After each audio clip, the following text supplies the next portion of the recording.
Hello friends, praise the Lord. இன்றைக்கி நம்ம என்ன செய்ய போகிறோம்னு பார்த்தீங்கன்னா எள்ளு வேர்க்கடலை பர்பி தான் செய்ய போகிறோம். எப்படி செய்யறதுன்னு பார்க்கலாம் வாங்க.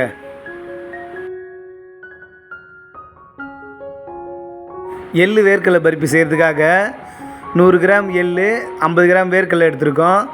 வேர்க்கடலையை கொரகொரப்பாக நல்லா அரைச்சி வச்சுருக்கோம். வெல்லம் 1/4 கிலோ எடுத்து வச்சுருக்கோம். எள்ளு வேர்க்கடலை பர்பி வாசனையாக இருக்கிறதுக்காக ஒரு 3 ஏலக்காவை தட்டி போட்டுக்கலாம். எள்ளு வேர்க்கடலை பர்பி செய்கிறதுக்காக கடாயை அடுப்பில் வச்சு நம்ம எடுத்து வச்ச எள்ளை வறுத்து எடுத்துக்கலாம். பொன்னிறமாக வறுக்க தேவையில்லை, லேசாக வறுத்தா போதும்.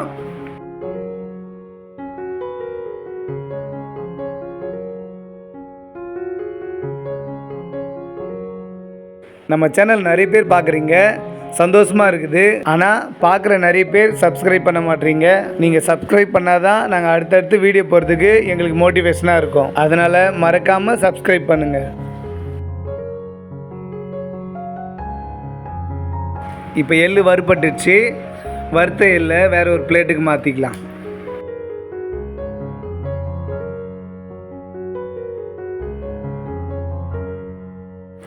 இப்போ பர்பி செய்கிறதுக்காக நம்ம வெல்லத்தை கடாயில் போட்டு 1 கப் தண்ணி ஊற்றிக்கலாம், சின்ன கப்பில். அது நல்லா கொதித்து வந்ததுக்கப்புறம் நம்ம பர்பி செய்ய ஆரம்பிச்சிடலாம்.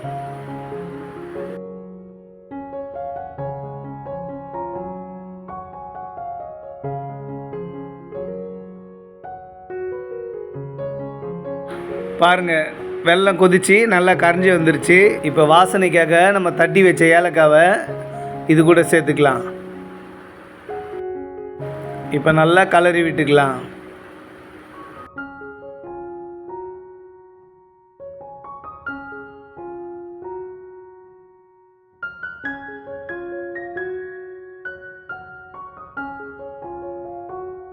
எப்பவுமே நம்ம ஸ்வீட் செய்யும்போது ஒரு சிட்டிகை உப்பு சேர்ப்போம். அதே போல் ஒரு சிட்டிகை உப்பு சேர்த்துக்கலாம்.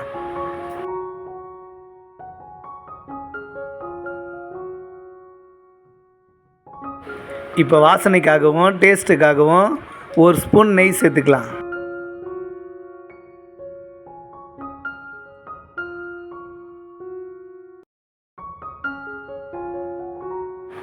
நம்ம பர்பி செஞ்சு கட் பண்ணுறதுக்காக ஒரு பிளேட்டில் நெய் தடவிக்கலாம்.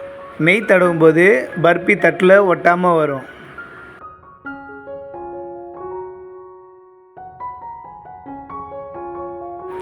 இப்போ நல்லா வெல்லம் கொதிச்சிச்சு. இப்போ நம்ம பாகு பதம் எப்படி வந்திருக்குன்னு பார்த்துக்கலாம். தண்ணியில் வெல்லத்தை போடும்போது அது கரையக்கூடாது. அதை கையில் எடுக்கும்போது உருண்டு வரணும். அதுதான் சரியான பதம். பாருங்கள் எப்படி வந்திருக்குது.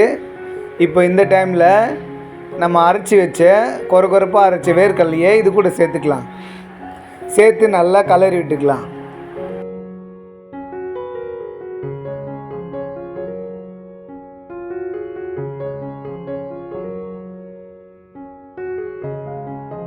இது கூடவே நம்ம வறுத்து வச்ச வெள்ளையில் சேர்த்து நல்லா கலரி விட்டுக்கலாம். அடி பிடிக்காமல் நல்லா கலரி விட்டுகிட்டே இருக்கணும். நம்ம அப்படியே விட்டாக்கா அடி பிடிச்சிரும். அதனால் நம்ம சிம்மில் வச்சு நல்லா கலரினே இருக்கலாம். கலரை நல்லா எப்படி திரண்டு வருது பாருங்கள். இந்த மாதிரி தான் வரணும். அப்போ தான் பர்பி நல்லா வரும்.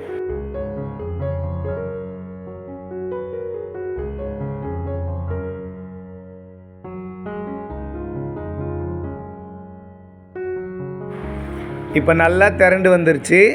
பர்பி பதம் வந்துருச்சு. இப்போ நம்ம அடுப்பு ஆஃப் பண்ணி நம்ம நெய் தடவி வச்சுருக்க பிளேட்டுக்கு இதை மாற்றிடலாம். இதை நல்லா அப்படியே பரப்பி விட்டுக்கலாம். நம்மளுக்கு எந்த கனம் வேணுமோ அந்த சைஸ் பண்ணிக்கலாம். ஒரு அரை மணி நேரம் காஞ்சால் போதும், அருமையான பர்பி ரெடி ஆகிடும். உங்களுக்கு எந்த சைஸ் வேணுமோ அந்த சைஸ் கட் பண்ணிக்கலாம்.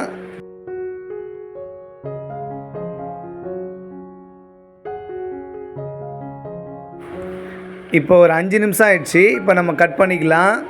கட் பண்ணி ஒரு அரை மணி நேரம் அப்படியே விட்டுடலாம். அப்போ தான் செட் ஆகும். நல்லா பர்பி நல்லா மொறுன்னு வரும். நாங்கள் கட்டமாக கட் பண்ணுறோம். உங்களுக்கு எந்த சைஸ் வேணுமோ நீங்கள் அதுக்கேற்ற மாதிரி கட் பண்ணிக்கலாம். அரை மணி நேரம் கழித்து கட் பண்ண கஷ்டமாக இருக்கும். அதனால தான் நம்ம 5 நிமிஷம் கழித்து கட் பண்ணிவிட்டு அப்படியே விட்டுடுறோம். அரை மணி நேரம் கழித்து நம்ம பார்க்கலாம்.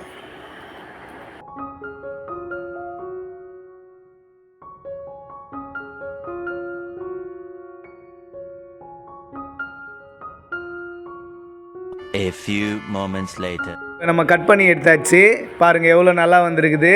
ஒரு சூப்பரான எள்ளு வேர்க்கடலை பர்பி ரெடி.